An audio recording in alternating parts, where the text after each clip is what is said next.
Punk Hazard doesn't feel dangerous because of what's happening. It feels dangerous because of what it forces the Straw Hats to commit to. The moment they arrive, the island contradicts itself. They can only see the side burning, a Den Mushi call warning them that the island is actually freezing, and that a dangerous samurai is roaming around. To Luffy, that sounds less like a warning and more like an invitation. The crew has just come from Fishman Island, where they handled the new Fishman pirates without much resistance. Not because the enemies were weak, but because the Straw Hats are no longer the crew they used to be. They're confident, they're tested. They move forward without hesitation. Punk Hazard is where that confidence turns into commitment. This isn't an arc about beating the next villain.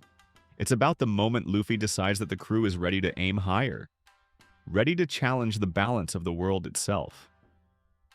While exploring the island, Luffy runs into something that shouldn't exist: a living human legs attached to a dragon.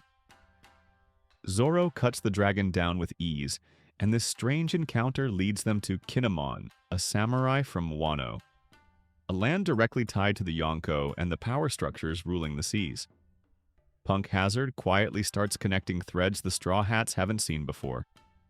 Then Luffy meets Law again. The two haven't crossed paths since Marineford, a war that changed both of them. Law is now a warlord of the sea, moving with intention, carrying plans far bigger than himself. And this is where everything locks into place. Luffy agrees to an alliance with Law to take down a Yonko.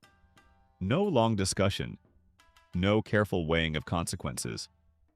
He agrees because it feels right, because instinct tells him the crew is ready.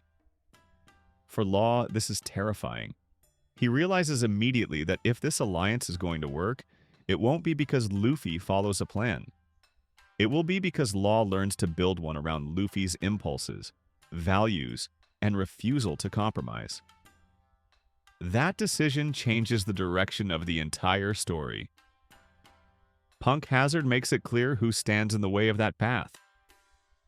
Caesar Clown isn't just another antagonist. He represents the kind of world this alliance is about to challenge.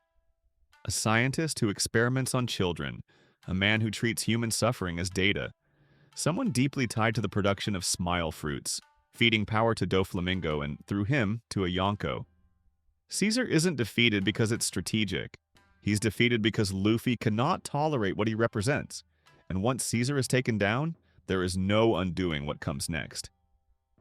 The Straw Hats don't just make an enemy of Caesar, they place themselves directly in the supply chain of the New World. They paint a bullseye on their backs, not by accident, but by choice. From this point on, moving forward is the only option. Punk Hazard isn't chaos, it's commitment. It's the arc where alliances stop being temporary and consequences stop being avoidable. And from here on out, every step the Straw Hats take pulls them closer to the forces they've decided to challenge. More complete One Piece stories like this are on the channel.